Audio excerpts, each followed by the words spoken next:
अगर तो डिप्रेशन है तो डिप्रेशन के क्लियर साइंस और सिम्टम्स हैं। ठीक है।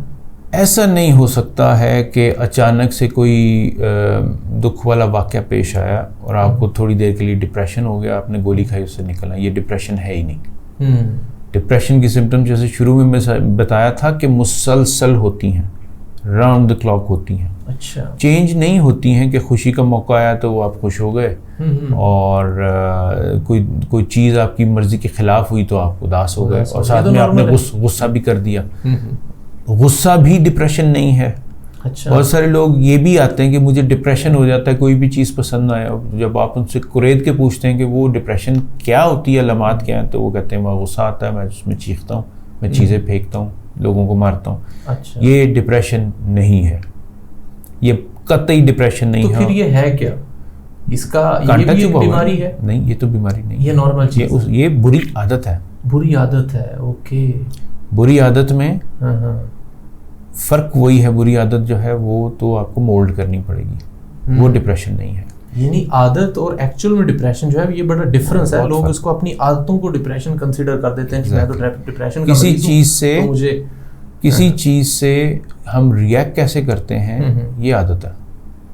अच्छा अच्छा। डिप्रेशन में तो अक्सर और बेशतर कोई वजह ही नहीं होती।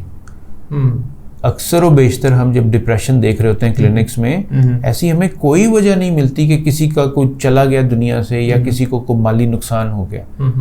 अक्सर और बेशतर तो वो एंडोजीनस उसको कहते हैं, आ जाती है बस। अच्छा, खुद से ही आ जाती है। ठीक, कुछ ना कुछ चल रहा होता है, कोई ट्रिगर जो है वो उसको और ज़्यादा बढ़ावा दे देता है अपेरेंटली। तो डिप्रेशन तो आती है तो वो वजह है जो कि फ्यूल नहीं ठीक से बन रहा होता। अच्छा। अब आपके उस सवाल पे आ जाते हैं कि बहुत सारे लोग जो हैं वो टाइम टू टाइम पे दवाई ले लेते हैं, हफ्ते में 1-2 दफ़ा ले ली। तो जो ज़्यादातर ये दवाइयाँ यूज़ होती हैं ना, ये हफ्ते में 1 दफ़ा 2 दफ़ा नींद आ गई इनको, ये डिप्रेशन की दवाइयाँ नहीं हैं। अच्छा। ये जुर्म है मेरी समझ के मुताबिक। ये वो दवाइयाँ हैं जिनसे लोग एडिक्ट हो जाते हैं। मैं किसी भी मार्केट नेम किसी कंपनी की दवाई का यहाँ पे जिक्र नहीं करूँगा, लेकिन जो कॉमनली यूज़ होती है उनका जो जेनरिक नेम है, एक होती है अल्प्राजोलाम, एक होती है ब्रोमाज़ेपाम, एक होती है क्लोनाज़ेपाम। ये तीनों बहन भाई हैं, एक ही जैसी चीज़ें। अच्छा। इनसे लोगों को नींद आ जाती है। एक्चुअली नींद लाना इनका मकसद नहीं होता, लेकिन इनसे नींद आती है तो इसलिए लोग इसको नींद के लिए इस्तेमाल कर लेते हैं, कहते हैं मैं थोड़ा रिलैक्स हो गया। एक्चुअली ये डिप्रेशन की दवाइयाँ नहीं हैं। इनको लोग अगर मुसलसल 4 हफ्ते से ज़्यादा लें तो ये ऐसा ही इनका नशा डेवलप हो जाता है जैसे हेरोइन का होता है। अच्छा। डिपेंडेंस इस पे हो जाती है। तो पहली बात, ये डिप्रेशन की दवाइयाँ नहीं हैं। दूसरी, एंजाइटी को थोड़ा सा कम ज़रूर करती हैं वक्ती तौर पे। दूसरी बात, ये एडिक्टिव है, हाईली एडिक्टिव है। ये साइकियाट्री की मेन दवाइयाँ नहीं हैं। अच्छा। ज़्यादातर वो साइकियाट्रिस्ट जिनसे मैंने साइकियाट्री सीखी है पूरा इतने सारे साल, वो इन चीज़ों को प्रिस्क्राइब करना अवॉइड करते हैं, ज़्यादातर नहीं देते। अगर देते भी हैं वक्ती तौर पे चीज़ों को थोड़ा काम डाउन करने के लिए तो 2 हफ्ते 3 हफ्ते, मैक्सिमम 4 हफ्ते।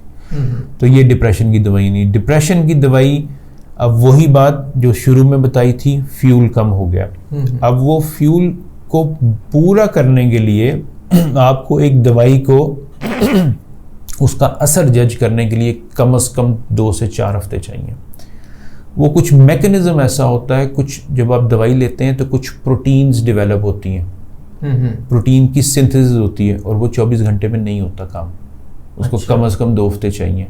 ठीक है। ब्रेन जो है वो कुछ प्रोटीन्स जनरेट करेगा, वो उसकी चैनल्स जो हैं वो सेल्स की मेम्ब्रेन में जाके बैठेगा, फिर वो वहाँ पे उस केमिकल को रिलीज़ करेगा, नर्व्स जहाँ पे जुड़ रही होती हैं आपस में। ये 24 घंटे में जो डिप्रेशन ठीक हो जाए वो डिप्रेशन नहीं है, ये एक और निशानी है। तो जो डिप्रेशन की दवाई है, एक तो उसको मेंटेन करना लंबे अरसे के लिए, और लंबे अरसे से मुराद सारी ज़िंदगी नहीं है।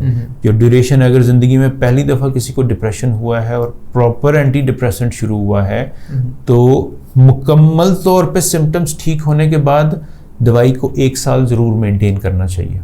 अच्छा। और उसके बाद फिर आप उसको आहिस्ता आहिस्ता 6-1 हफ्ते के अंदर बंद कर देंगे।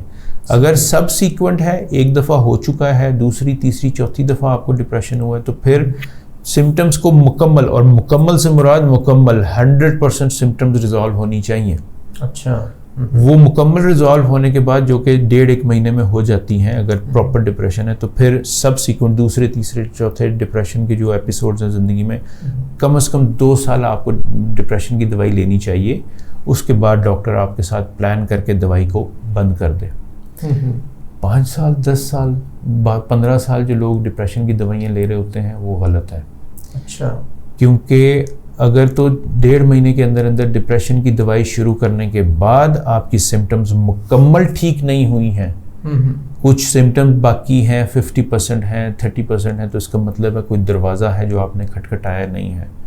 और उसूल उसका वही है, कांटा चुभा हुआ है तो वो आपको अंदर से चुभता रहेगा, वो इमोशनल पेन होती रहेगी। और चूंकि ये डिप्रेशन नहीं है, ये जो अंदर से इमोशनल पेन है, तो ये डिप्रेशन की दवाई से तो ठीक होगा नहीं। फिर तो आपको साइकोलॉजिस्ट के पास जाके इस कांटे को प्रैक्टिकली निकालना पड़ेगा।